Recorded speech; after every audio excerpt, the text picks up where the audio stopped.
Hello everyone. The topic we cover today CPR, that is cardiopulmonary resuscitation.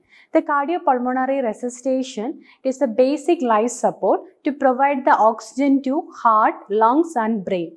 And also you can see the cardiopulmonary resuscitation, one of the artificial ventilation and circulation the patient who is no breathing and has no pulse. So here you can see what is the CPR stand for.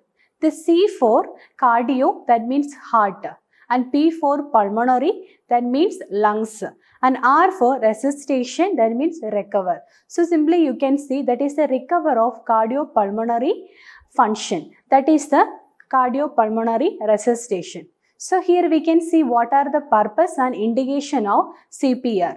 The main purpose are, it is the restore the cardiopulmonary function and prevent the irreversible brain damage. The indications such as respiratory arrest, cardiac arrest and combination of both. So here we can see what are the articles we need to do the CPR. So actually additional no equipments we no need to use for the CPR procedure, but even though if the patient in hospital, we should arrange an emergency cart or crash cart. The crash cart contain airway equipments and suction equipments and syringes and tubes and intravenous equipments, and also we can use some emergency drugs also we can keep. This all should be arranged if near the patient, if in the hospitals. So next we'll start the CPR procedure. How we can perform the CPR. So let's start. Before going to CPR sequence, we should assess the patient response, breathing and pulse. Here we have to assess the patient response. We should gently shake or tap the patient's shoulder and ask the patient to, are you okay or are you alright? So there is no response from the patient, just to go for assess the patient breathing. So there is no breathing or normal breathing that we have to assess. So third one is we have to identify or assess the patient pulse. Here we have to assess the carotid pulse for 5 seconds. And here there is a no response, unresponsiveness, that means, and no breathing and no pulse, will go for the CPR sequence. As we know, the CPR sequence is the CAB. C for compression, A for airway and B for breathing.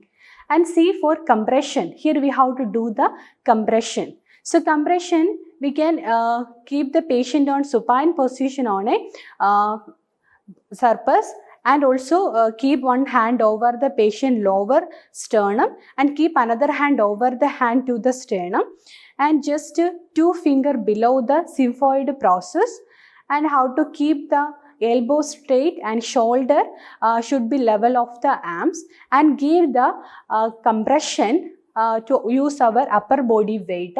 Push hard and push fast. That means 100 per minute we have to give the compression.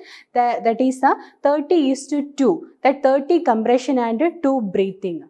So first we have to provide the compression. And second sequence are the airway. Airway means we have to clear the obstructed airway.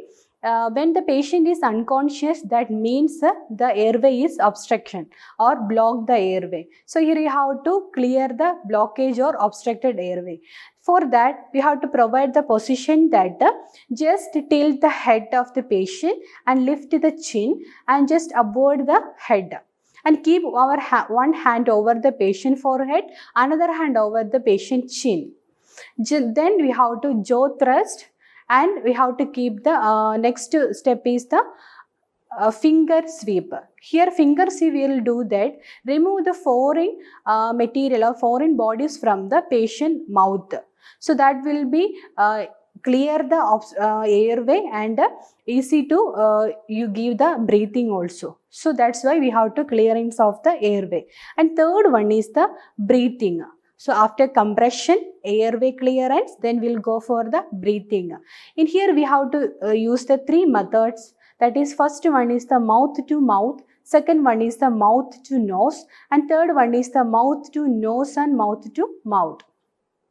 First, we can see how we can give the mouth-to-mouth breathing. So here we have to pinch the patient nostril with index and thumb finger and cover the patient mouth with our lips, and otherwise we can use the ambu bag and mask, and we have to steadily blow the breeze to the patient mouth. And second type, that is the mouth to nose. Here I have to shut the mouth and directly we have to give the breathing to the nose.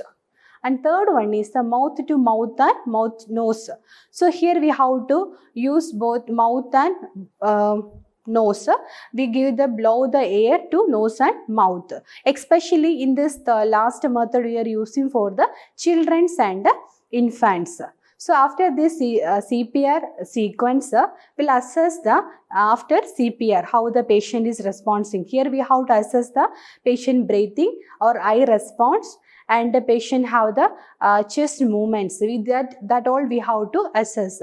When we have to stop the CPR, when we have to stop the CPR means there is a response from the patient. Otherwise, second is any medical team is arrives or death is confirmed. So in this stage we have to stop the CPR. So today class we discuss about the CPR, one of the important procedure we can do the or restore the cardiopulmonary function, and that CPR means the person who has no breathing and no response and no pulse. That time we have to provide the CPR. So hope you all enjoy this class. Thank you for watching this video. This is Nisha signing off till we meet the next video.